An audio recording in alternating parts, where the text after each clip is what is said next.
నిన్న మొన్నటి వరకు చుక్కలు చూపించినటువంటి బంగారం ఇప్పుడు పూర్తిగా రివర్స్లో పయనిస్తుందా? ముఖ్యంగా అమెరికాలో బంగారం పరిస్థితి ఏంటి? భారీగా అక్కడ బంగారం తగ్గుదల అనేది రాబోయే రోజులలో పూర్తిగా ఇప్పుడున్నటువంటి ధరకి సగానికి చేరుకునేటువంటి ఒక సంకేతాన్ని చూపిస్తుందా? ఇప్పుడు ఇదే ప్రశ్నలు ఉత్పన్నమవుతున్నాయి. ముఖ్యంగా అమెరికా ప్రభుత్వం షట్డౌన్తో ఇన్వెస్టర్లు పూర్తిగా అయోమయానికి గురయ్యారు. దీంతో ఒకే రోజు భారీగా పసిడి ధరలు ప్రపంచవ్యాప్తంగా కూడా తగ్గాయి. ముఖ్యంగా మన దగ్గర కూడా బంగారం పూర్తిగా కూడా తగ్గిపోయింది. చాలా పర్సెంటేజ్ 12 సంవత్సరాల తర్వాత ఈ స్థాయిలో బంగారం ఎప్పుడు కూడా తగ్గుదల కనిపించలేదు. మనం నిత్యం చూస్తూ ఉంటాం పసిడి ధర రోజు పెరుగుతుంది, ఆల్ టైమ్ రికార్డ్ హైయెస్ట్ పెరిగిందనే వార్తలు వింటాం. కానీ తగ్గుదల కొంతమేరకు తగ్గుతుంది అప్పుడప్పుడు అని చెప్తాం, కానీ రికార్డు స్థాయి తగ్గుదల ఎప్పుడు కూడా మెన్షన్ చేయం. కానీ ఇప్పుడు మొదటిసారి 12 సంవత్సరాల కనిష్టానికి అంటే అంత 12 సంవత్సరాలకు ఎప్పుడు తగ్గనంత దారుణంగా బంగారం ధరలు తగ్గాయి. 6.3% బంగారం ధరలు దిగి రావడం దేనికి సంకేతం అనేది కూడా ఇప్పుడు ప్రశ్నగా మారింది. ముఖ్యంగా అమెరికాలో నెలకొన్నటువంటి పరిస్థితుల కారణంగానే ఇప్పుడు వరుసగా గత కొద్ది రోజుల నుంచి 130,000కు పైగా పలుకుతూ వచ్చినటువంటి బంగారం అంతా కూడా రెడీమేడ్గా పెరిగిపోతుంది, మరలా తగ్గుతుందని చాలామంది వాదనలు వినిపించారు. దానికి తగ్గట్టుగానే ఇప్పుడు అక్కడ కొన్ని సంకేతాలు కూడా కనిపిస్తున్నట్టుగా తెలుస్తుంది. భారత్లో ప్రస్తుతం పసిడి కొనుగోళ్ల సీజన్ ముగిసింది నిన్నటితోటి. సో అదేవిధంగా అమెరికా చైనా మధ్య ఉన్నటువంటి సానుకూల వాణిజ్య చర్చలు కూడా కొంత బంగారానికి తగ్గడానికి గల కారణాలుగా కనిపిస్తున్నాయి. అండ్ ఇతర కరెన్సీతో పోల్చుకుంటే డాలర్ ఇప్పుడు బలపడింది. అండ్ అమెరికా సుంకాలు పెంచడం ద్వారానో లేకుంటే ఇతర కరెన్సీలతో పోటీ పడుతూ మరింతగా డాలర్ విలువను పెంచుకునేటువంటి ప్రయత్నం ఏదైనా కానీ వాట్ ఎవర్ ఇట్, అక్కడ డాలర్ విపరీతంగా పెరిగినటువంటి నేపథ్యంలో దాని యొక్క విలువను ఇన్వెస్టర్లు ఎవరైతే ఉన్నారో బంగారం మీద ఇన్వెస్ట్ చేయడానికి వెంటనే వారి యొక్క ఇన్వెస్ట్మెంట్ ఐడియాలని తగ్గించుకుంటున్నారు. అమెరికాలో డాలర్ విలువ పెరిగితే అక్కడ 10 గ్రాముల బంగారాన్ని కొంటే ఆ డాలర్ విలువతో పోలిస్తే ఎక్కువగా కొనాల్సిన పరిస్థితి వస్తుంది. కాబట్టి ఇతర దేశాలలో కొనుక్కుంటే, ఇతర ప్రాంతాల్లో కొనుక్కుంటే తక్కువగా బంగారం లభిస్తుంది. కాబట్టి పూర్తిగా ఆ ఆలోచనను విరమించుకున్నారు. అంతేకాకుండా మరొక కారణం ఉంది. గత కొన్ని రోజులుగా వరుసగా ఇన్వెస్ట్మెంట్లు చేస్తూ వస్తున్నారు 2 నెలల నుంచి చాలామంది బంగారం పైనే.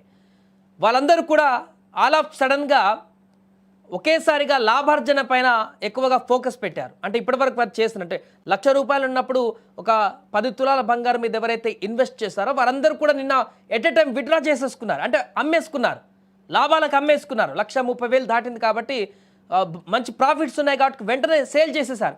ఇలా ఒక్కరు కాదు, చాలామంది ఎట్ ఏ టైం అందరూ కూడా వారు తీసుకున్నటువంటి ఇన్వెస్ట్మెంట్స్ అన్నింటినీ కూడా సేల్ చేసేయడంతో ఒక్కసారిగా బంగారం కూడా పూర్తిగా ధరలు తగ్గినటువంటి పరిస్థితి కనిపిస్తుంది. అంతేకాకుండా ప్రస్తుతం అమెరికాలో పరిస్థితి కూడా భిన్నంగా కనిపిస్తుంది. అక్కడ ట్రంప్కు వ్యతిరేకమైనటువంటి ఆందోళనలు కొనసాగుతున్నాయి. 12 ఏళ్ల తర్వాత నిన్న అమెరికాలో అత్యంత దారుణంగా గోల్డ్ ధరలు కూడా పడిపోయాయి. 6.3% అక్కడ గోల్డ్ రేట్లు తగ్గాయి. 1970లో ఒకసారి కనుక చూస్తే అప్పుడు 1970 నుంచి 1980 మధ్య కాలంలో 623% పెరుగుదల కనిపించింది 80 తర్వాత.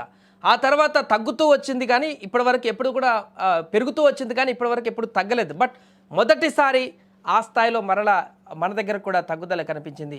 ఇది క్రమంగా 130,000 దాటినటువంటి ఈ బంగారం క్రమంగా 1,00,000 లోపుకి మరలా వెళ్తుంది తులం అనేటువంటి ఒక అంచనా అయితే స్పష్టంగా కనిపిస్తుంది. దీనికి ప్రధాన కారణం అమెరికా తీసుకుంటున్నటువంటి నిర్ణయాల కారణమే అనేది కూడా స్పష్టంగా అర్థమవుతుంది. ఎందుకంటే బంగారం ఎప్పుడు పెరిగినా కూడా దానికి కారణం అమెరికానే మనందరికి కనిపిస్తుంది. ఇప్పుడు తగ్గుదలకు కూడా అమెరికానే కారణంగా మారబోతుంది. అక్కడ నెలకొంటున్నటువంటి అస్థిరతలు, ట్రంప్కు వ్యతిరేకంగా నెలకొంటున్నటువంటి అక్కడ నిరసనలు, అదేవిధంగా ఈ మధ్యలో జరిగినటువంటి నో కింగ్స్ నిరసనలే కానీ ఇప్పుడు ట్రంప్ కూడా మిగతా దేశాలపైన సుంకాలు విధిస్తూ డాలర్ని తనకు తనగా మరింత బలపరచడానికి చేస్తున్నటువంటి ఈ యొక్క పరిణామాలన్నీ కూడా అంటే ఇది శాశ్వతంగా నిలదొక్కునేటువంటి పరిణామాలు కావు, తాత్కాలికంగా దాని విలువను పెంచుకునేటువంటి ప్రయత్నాలే. కాబట్టి ప్రస్తుతానికి పెరిగినా కూడా అది స్టేబుల్గా ఉండేటువంటి పరిస్థితి కాదనేది కూడా అందరికి అర్థమైపోతుంది. కాబట్టి ఇప్పుడు ఈ యొక్క మార్కెట్లో అనిశ్చితి ఏర్పడినట్టుగా తెలుస్తుంది. ఇప్పుడు ఇంతటితోని ఇది ఆగదు, రాబోయే రోజుల్లో మరింతగా కూడా పసిడి దిగుమతి మరింతగా తగ్గేటువంటి అవకాశం ఉన్నట్టుగా చెప్తున్నారు.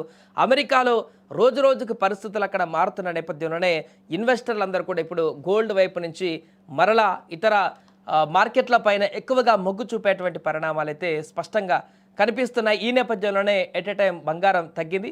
దానికి ప్రధాన కారణం ముఖ్యంగా మన దేశంలో కూడా చూస్తే ధనత్రయోదశి అయిపోయింది నిన్న.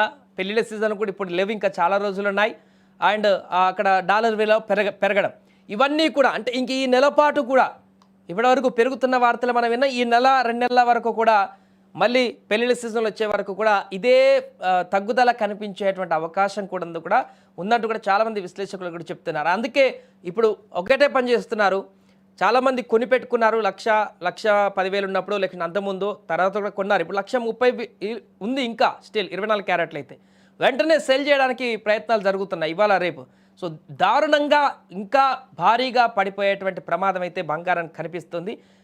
బిలో 1,00,000 వరకు వచ్చినా కూడా ఆశ్చర్యపోవాల్సినటువంటి పరిస్థితి లేదంటూ కూడా నిపుణులు చెప్తున్నారు. బట్ కొంత టైం పట్టేటువంటి అవకాశం కనిపిస్తుంది.